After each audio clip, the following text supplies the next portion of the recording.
There we are, ABBA and Super Trooper, and Birmingham, where we are, is famous for a number of things. Cadbury's chocolate, the bull ring, and Ozzy Osbourne, to name a few. But perhaps the first thing that comes to mind when you think of England's second largest city is the accent. Just as Liverpool has Scouse, Newcastle has Geordie, and London has Cockney, so Birmingham has Brummie. But isn't there a difference? If you're a Cockney, you're seen as streetwise. Scousers are larger than life, and the likes of Ant and Dec and Cheryl Cole have made Geordie cool. No such luck for Brummies. The way they speak is regularly the subject of ridicule, and this is probably the best-known example from Harry Enfield. Excuse me, sport. I hope you don't mind me interrupting. No, that's okay. Only, the wife and I noticed that we happen to be considerably richer than you. I'm sorry? We appear to be considerably richer than you. Is that a fact? Oh, yes. I mean, just look at our clothes. My Pammy's as pretty as a picture. Oh, Stanley. It's true! Well, last year, a poll found 98% of the British public rated Brummie as the worst accent in the UK. Can you believe that? 98%! A study by Bath Spa University in 2008 suggested people think you're less intelligent if you've got a Birmingham accent. And you can hear the disgust in the studio. Research this year found that 76% of airline passengers would feel ill at ease if the pilot spoke on the intercom. You've got it, with a Brummie twang. So, do you have a Birmingham accent? 0500 288 291. Has it ever held you back, or is it something to be proud of? Here are some people we spoke to at the city's Christmas market just last night. I think it's nice to have an accent. Yeah, I think I'm proud. Well, I don't think it's as bad as the Scouse or the Cockney accent, so that's all I'll say. I think that people are proud of their regional identity, and it's lovely that this is celebrated now on the radio and everywhere else. I'm actually quite proud of my Brummie accents. Yeah, I can actually understand when people say we sound a bit thick, because I think we can do sometimes. With a Brummie accent, got to go now, got to catch your buzz. I'm joined in the studio by the businessman and TV presenter Michael Fraser, and by Tom Ross, who's head of sport at the Birmingham radio station BRMB. First, though, I can speak to the legendary broadcaster Sue Lawley, who is in our London studio.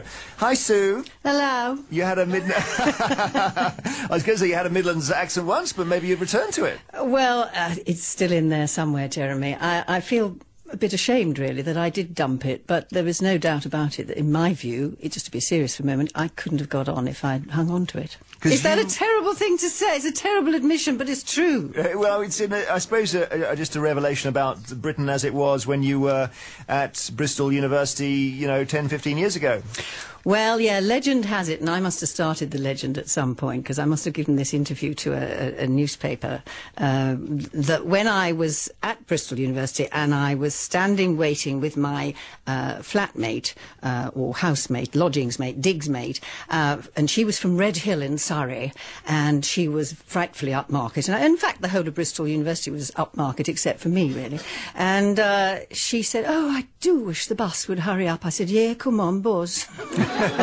And she turned and looked at me as if I was. Well, I felt she did. I'm sure she didn't, actually. But, you feel bad about these things. And I did feel very small. And I felt that this thing was like an albatross that I hauled around the place, this accent, and I thought, I've got to get rid of it, and I did. And you must have done that quite brutally, because I'm thinking back to my childhood and watching you every day on Nationwide and all the stuff you did, and I... Your childhood? No, okay, my teenage years. Sorry, I knew we were heading for Yeah. I heard the pause, Jeremy. I knew you'd suddenly realise you put your foot in it. Of course, but not as badly as Jim Nocty, maybe. This is true. But there was no trace of it there, so by the time you got onto national TV, you were the Sue Lawley that I can hear now. Yes, I don't, and actually when we talk about how I speak, I get very self-conscious about how I speak, and funnily enough, if one were hypnotised, I wonder what one would speak like. I just don't know. The vowels go funny sometimes, the one,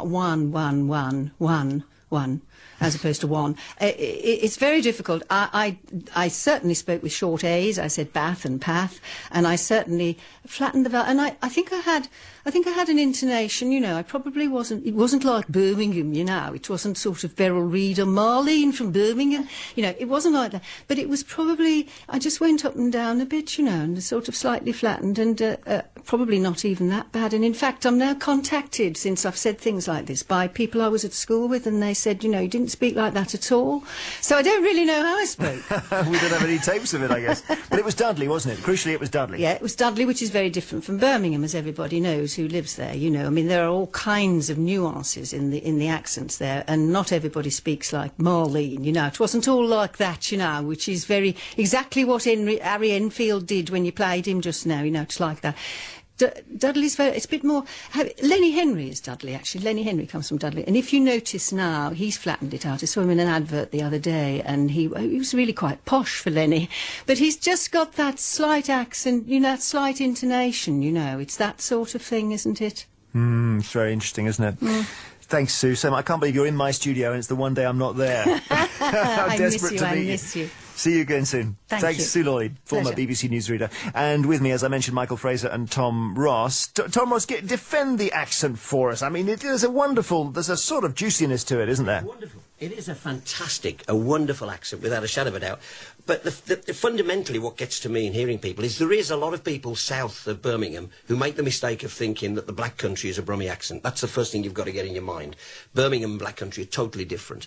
Birmingham accent's warm, it's friendly, and it's nothing like Harry Enfield, nothing like Beryl Reid, by the way. Your average Brummie doesn't speak like that. There is our accent, and we're proud of it. And what's the difference? What word helps you distinguish between the two? You know, you'd get the buzz, wouldn't you? Get the buzz is coming. The buzz. Yeah. It's like almost buzz. Yeah, but a little bit like that. It's like a buzz. But, you know, the thing is that... I've got a buzz. Why shouldn't it be? Why shouldn't you have an accent? Because if you've got an accent, you're a belonging. If you've got a Cockney accent, you know where you are. You belong. Liverpool, Newcastle, you belong. We belong in Birmingham. What's wrong with that? Michael Fraser, what is wrong with it, Michael? I don't think it helps us... when you actually meet other people, the accent, we seem to drag our words out, and I think it was Sue who said earlier that we actually, your statistics said we seem dumb, and I do think we come across like that. I'm glad I didn't use the word dumb. Well, thick, I think, was the word. Well, oh, yes, thick, sorry. Thick, yeah. Which is wait a minute, that was Harry Enfield, wasn't it? Slightly more insulting. Yeah. Less intelligent was the Radio 2 phrase. Oh, even more insulting. No, well, I mean, that's what it said. It was a survey. I do think people tend to look and say, well, they've got an accent. If you sound like you come from Birmingham, you're not that intelligent. That's the impression I feel. I don't... And Tom, clearly... Mike, I have to say, Mike, firstly, the chief executive of Cadbury's is a Brummie. Right, first thing, so you can get on. Matthew Bolton, James Watt, I mean, Jasper Carrot, Ozzy, people can get on. I've done TV programmes, I've done all sorts of things. It hasn't stopped me getting on. No, you go so far, I don't think the accent... Where do you want to go? Yeah, but it depends... If you don't like Birmingham, I think they're in far enough away for you to go anyway. We're a proud city. Why should one of its own knock it? No, I'm not knocking it. You're doing a good job to me. Well, no, I'm just being honest how you feel about it. How I look at the accent. Let me ask you, you got 2 daughters, I think you said, didn't you? You got a daughter? I've got 3. 3 kids. I've got 5 children. But if one of them had a lisp, you wouldn't discriminate them against them, or if they were dyslexic, you wouldn't discriminate against them because they were different, would you?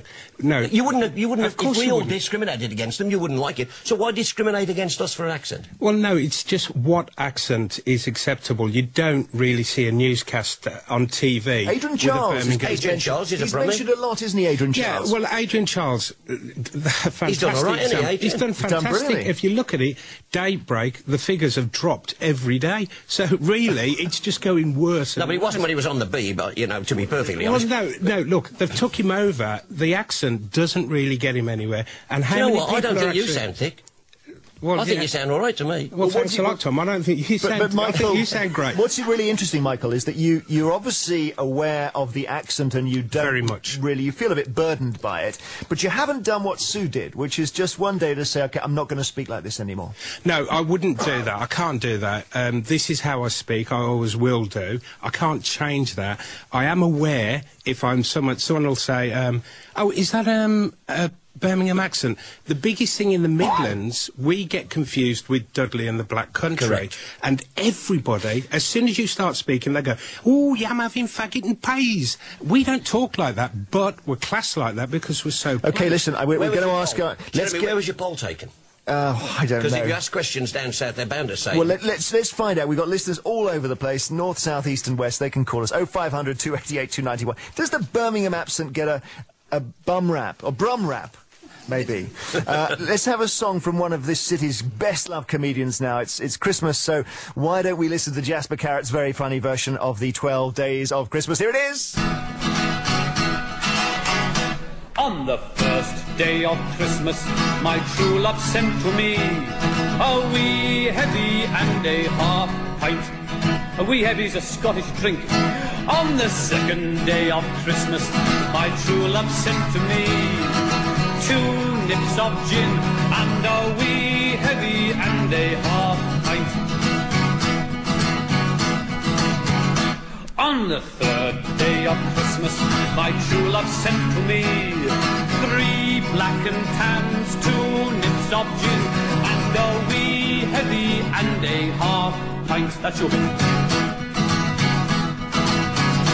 On the 4th day of Christmas, my true love sent to me 4 double diamonds, 3 black and tans, 2 nips of gin and a wee heavy and... On the 5th day of Christmas, my true love sent to me 5 baby sharks, 4 double diamonds, 3 black and tans, 2 nips of gin and a wee heavy and a half pint.